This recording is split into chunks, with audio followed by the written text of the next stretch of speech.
मातृ भवन में ये लोकतंत्र का मंदिर है, कई पीढ़ियां इसको याद रखेंगी। आज तो मेरे जाने का कोई तुक नहीं था, कल वाला तो सचमुच बेकार, कोई मतलब नहीं है। नरेंद्र मोदी के खिलाफ विरोध करने का बहुत अवसर मिलेगा, लेकिन अपने प्रदेश की जनता का अहित क्यों कर रहे हैं आप? लोकतंत्र में जो जनता से झूठ बोले, झूठ को छिपाने के लिए एक एक नया इवेंट करें, तो उनके समारोह में क्या जाना। विपक्ष की स्थिति वही है जो अंगणित का जो अक्षर है 36, 3 इधर है 6 इधर है, कभी 63 हो नहीं सकता है। विस्तारित भवन का उद्घाटन को इससे जोड़ रहे हैं। विस्तारित भवन और मुख्य भवन में अंतर नहीं है क्या? इस गैंग में सबके अपने अपने कारण है। नीतीश बाबू का कारण है महत्वाकांक्षा प्रधानमंत्री बनने का। कुछ लोगों का संसद आने पे रोक लग गई तो कभी वो वहाँ पर सदन ना चलाने के बहाने ढूंढते थे, आज वो बहिष्कार करते हैं। आपके साथ मैं हूँ सुजाता कुकरेती। आप देख रहे हैं महाभारत और आज जनता की महाभारत।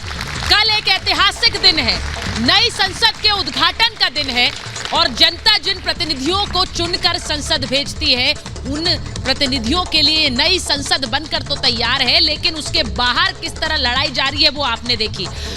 आज नीति आयोग की भी बैठक का दिन था, यानी अलग अलग राज्यों के विकास का एक खाका इस नीति आयोग की बैठक में तैयार होता है, लेकिन मुख्यमंत्रियों ने उसमें भी बहिष्कार कर दिया। न नीतीश कुमार आए, न अरविंद केजरीवाल, ममता बनर्जी ने भी किस तरह किनारा कर लिया।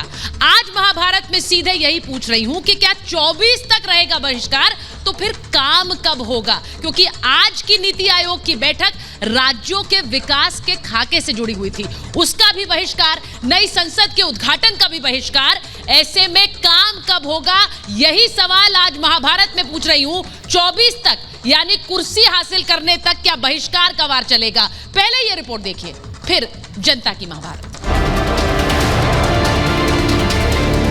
नीति आयोग में तो अगर जाते हम तो फिर इस चीज को रेज करने वाले थे कि विशेष राज्य का दर्जा बिहार को क्यों नहीं दिया। कि मोदी विरोध में आप कहां तक जाएंगे? बहिष्कार, बहिष्कार, बहिष्कार। क्या बहिष्कार ही है विपक्ष का नया हथियार? विपक्ष ने बहिष्कार के इसी हथियार को अब नई संसद के उद्घाटन और फिर आज की नीति आयोग की बैठक के लिए भी अपनाया है। ममता बनर्जी नहीं आई तो नीतीश और केजरीवाल ने भी बैठक से किनारा कर लिया। क्या पीएम मोदी जहां होंगे वहां विपक्ष बहिष्कार की ही राजनीति करेगा? मोदी के देशहित के जवाब में विपक्ष दलहित को चुनेगा। आज तो मेरे जाने का कोई तुक नहीं था, कल वाला तो सचमुच बेकार। अगर जाते हम तो फिर इस चीज को रेज करने वाले थे कि विशेष राज्य का दर्जा बिहार को क्यों नहीं दिया। और जो पहले होता था उस हिसाब से कोई डेवलपमेंट के लिए तो केंद्र का वो मदद नहीं मिल रहा। आपके लिए नरेंद्र मोदी के खिलाफ विरोध करने का बहुत अवसर मिलेगा, लेकिन अपने प्रदेश की जनता का अहित क्यों कर रहे हैं आप? अभी तो चुनाव में लगभग 1 साल देरी है ना, लड़िएगा। ऐसे में सवाल ये, क्या पीएम मोदी के आगे विपक्ष के सारे दांव फेल हो रहे हैं?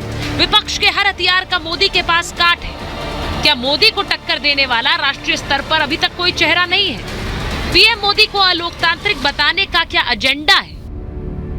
अब वो बात अलग है, कुछ लोगों का संसद आने पे रोक लग गई तो कभी वो वहाँ पर सदन ना चलाने के बहाने ढूंढते थे, आज वो बहिष्कार करते हैं तो वहीं पर अपमानित करने का काम भी करते हैं। इस गैंग में सबके अपने अपने कारण है। नीतीश बाबू का कारण है महत्वाकांक्षा प्रधानमंत्री बनने का। जब जब मोदी ने किसी मुद्दे पर विपक्ष को महामंथन का न्योता दिया, तब तब विपक्ष ने सिर्फ बहिष्कार को चुना। क्या बहिष्कार की सियासत विपक्ष को संजीवनी देती है? क्या बहिष्कार की आड़ में विपक्ष पीएम मोदी को लोकतंत्र के लिए खतरा बताना चाहता है? क्या विपक्ष बॉयकॉट पॉलिटिक्स के जरिए ही जनता की सहानुभूति और वोट हासिल करना चाहता है? सोचना होगा कि देशहित बड़ा या दलहित। Bureau report, republic Bharat. जनता की महाभारत में मेरे साथ जो मेहमान उनका परिचय कराऊं, उससे पहले सवाल आपको बता दूं कि विपक्ष के लिए देशहित जरूरी है या दलहित? आज इस पर बात होगी और उनकी परिभाषा में देशहित क्या है, क्योंकि वो भी देशहित की बात पर लड़ रहे हैं। 24 की कुर्सी जरूरी या राज्यों का विकास? आज नीति आयोग की बैठक का जो बहिष्कार किया है, बात उस पर होगी।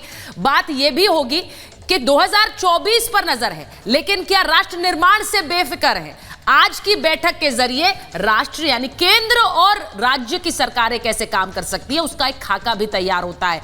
मोदी इतिहास बनाएंगे क्या, बाकी देखते रह जाएंगे? कल एक बड़ा समारोह जिसमें देश की नई संसद का उद्घाटन होगा, वो इतिहास रचेगा। लेकिन क्या बाकी लोग एक तरफ खड़े रहेंगे? और सवाल यह भी कि विपक्षी एकता क्या एक दिखावा है? 24 के लिए सबको एक मौका दिख रहा है, इसीलिए इस बहिष्कार में सब एक है। मैं